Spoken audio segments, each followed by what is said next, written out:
Ça y est, les États-Unis ont leur nouveau président et c'est le retour de Donald Trump au pouvoir pour un deuxième mandat après son premier en 2016. Comme chaque semaine dans le podcast 5 minutes d'anglais smart, on découvre ensemble un mot ou une nouvelle expression utilisée dans la vie de tous les jours. Je t'aide à les mémoriser le plus rapidement possible grâce à des techniques neuroscientifiques dont je te parle dans l'épisode 0. Je te mets le lien en barre d'infos si jamais ça t'intéresse.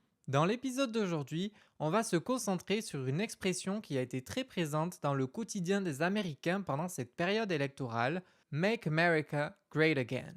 Et on va voir comment on peut aussi l'utiliser dans la vie de tous les jours. Je suis Johan, créateur de Smart English, la méthode pour apprendre l'anglais plus rapidement en exploitant le potentiel de ton cerveau. Et on commence tout de suite. Imagine-toi dans un café un samedi matin, assis avec un bon café chaud, entouré de gens qui discutent tranquillement autour de toi. À une table voisine, tu entends un groupe d'amis qui parlent de la dernière réunion de quartier. Ils discutent de ce qu'ils pourraient faire pour améliorer les choses dans leur communauté. Peut-être parlent-ils de ramener les fêtes de quartier d'autrefois. Tu sens leur enthousiasme et leur nostalgie d'une époque où, selon eux, le quartier était un endroit plus vivant et accueillant. Et là, tu entends l'un d'entre eux dire Make things great again, puis ils rigolent tous ensemble. À ton avis, qu'est-ce que ça pourrait vouloir dire? L'expression to make something great again, elle est assez simple à comprendre si on la traduit mot à mot.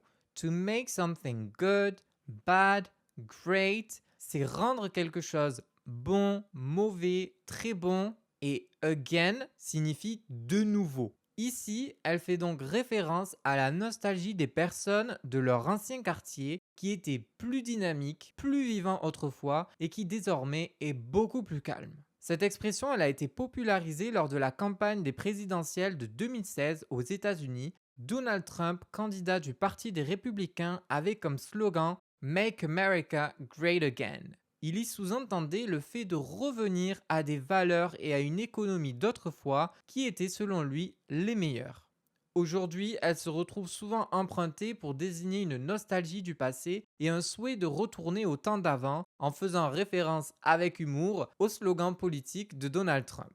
Quelques petits exemples. Make Mondays great again, pour plaisanter sur le souhait de revenir à des lundis plus agréables. Make pizza great again, en parlant de la qualité des pizzas comme si elles avaient perdu en qualité et qu'on souhaite revenir à la bonne pizza d'autrefois. On peut aussi retrouver d'autres expressions qui signifient le changement et que l'on peut utiliser autant en politique que dans la vie de tous les jours. A new dawn, dawn, c'est l'aube, donc avant qu'on soit le matin. En politique, il a été utilisé par Nelson Mandela lorsqu'il a dit Today is a new dawn for all of South Africa. Donc, il signifie aujourd'hui c'est un nouveau départ pour l'Afrique du Sud. Il a dit cette phrase au moment où il a été libéré et que c'était la fin de l'apartheid en Afrique du Sud, donc la ségrégation raciale des personnes de couleur de peau noire avec les personnes de couleur de peau blanche qui a duré de 1948 à 1991.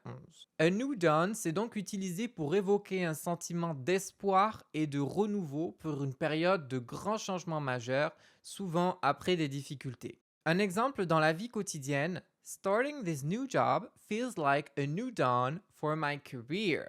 Commencer ce nouveau job, c'est comme un nouveau départ pour ma carrière. Time for a change.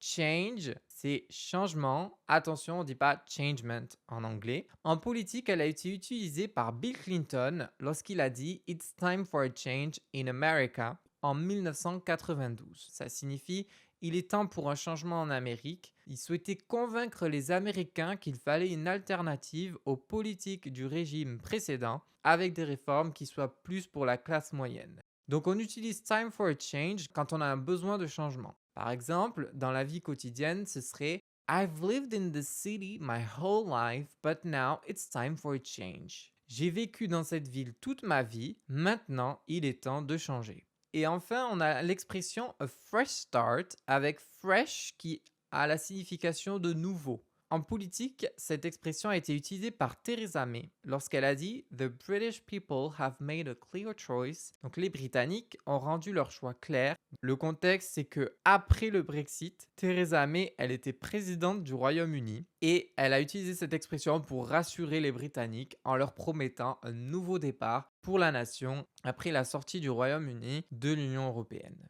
Et dans la vie quotidienne, par exemple, on pourrait dire After that breakup, I really need a fresh start to focus on myself. Après cette rupture, j'ai vraiment besoin d'un nouveau départ pour me recentrer sur moi-même. Et toi, quel serait ton fresh start pour la nouvelle année qui arrive? Dis-le moi en commentaire, n'oublie pas, mettre en pratique, c'est très important. Tu peux télécharger la fiche PDF récapitulative de l'épisode avec l'audio et les flashcards pour rapidement mémoriser le vocabulaire. Les liens sont en barre d'infos. Merci d'avoir écouté cet épisode. N'oublie pas de liker le podcast ou de lui donner 5 étoiles sur les plateformes de podcast. Abonne-toi également pour être au courant quand un nouvel épisode sort. On se retrouve la semaine prochaine pour une nouvelle expression qui te servira dans la vie de tous les jours. Et n'oublie pas, work smarter, not harder. Bye!